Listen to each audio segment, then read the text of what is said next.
मेरे प्यारे दलित आदिवासी उद्यमियों स्टेक होल्डर, आज विश्व में वैश्वीकरण और भूमंडलीकरण का दौर चल रहा है। नए नए बिजनेस आइडिया, प्रचार के साधन, ग्राहकों तक आसानी से पहुंच, मुक्त व्यापार नीतियां, उद्योग वाणिज्य व्यापार के नए आयाम, स्टार्टअप की भरमार आदि से रोज नए नए अमीर बन रहे हैं। पूंजी निवेश और मुद्रा की आपाधापी में भारत के समस्त सत्ता, शासन और संसाधनों पर देश के मात्र 5% बिजनेस घरानों का कब्जा हो गया है।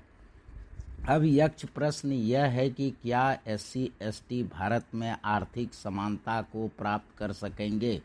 इसका सीधा सीधा उत्तर है नहीं, क्योंकि SC/ST की समस्त गतिविधियां आज़ादी से अब तक आरक्षण के इर्द गिर्द घूमता रहा है, और आरक्षण से तो आर्थिक समानता प्राप्त करना कल्पना मात्र है, क्योंकि आरक्षण का एक उद्देश्य है कि नौकरी प्राप्त करना।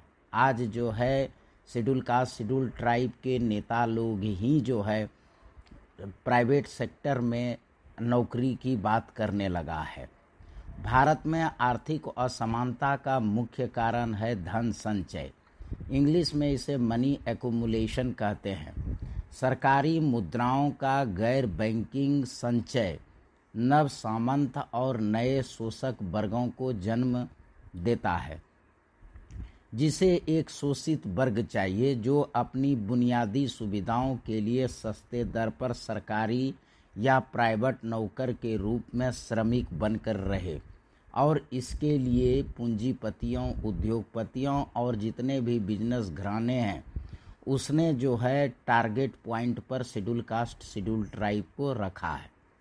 आइए हम धन संचय यानी मनी एक्यूमुलेशन को सरल भाषा में समझने की कोशिश करते हैं। यदि किसी तालाब के पानी का निकासी ना हो तो उस तालाब का पानी गंदा और बदबूदार हो जाता है। उसमें काई और जलकुंभी जन्म लेता है, जो पानी में घुली हुई ऑक्सीजन का अवशोषण करता है। उसमें रहने वाले मछलियों के लिए ऑक्सीजन खत्म हो जाता है। उसी प्रकार सरकारी मुद्राओं का गैर बैंकिंग संचय देश में शोषक वर्ग उत्पन्न करता है, महंगाई, बेरोजगारी और भ्रष्टाचार उत्पन्न करता है। देश के शासन, सत्ता, शक्ति, वित्त और संसाधन मुट्ठी भर लोगों के हाथ में चली जाती है। आर्थिक असमानता में वृद्धि होती है। धन संचय को और अधिक सरल भाषा में समझते हैं। माना कि भारतीय रिजर्व बैंक ने एक वर्ष में 100 रुपया छाप कर बाजार में उतारा। अब उस 100 में बैंक ने आम जनता से 80 रुपया जमा ले लिया और उस 80 रुपये को बिजनेस घराने को दे दिया। बिजनेस घराने ने उसे शेयर, गोल्ड या अस्थाई संपत्ति में संचय कर दिया।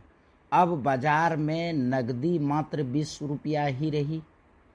इसी 20 रुपया से 95% लोग जीवन यापन कर रहा है, जबकि 80 रुपया से मात्र 5% लोग दिन दूनी रात चौगुनी धन बढ़ा रहा है।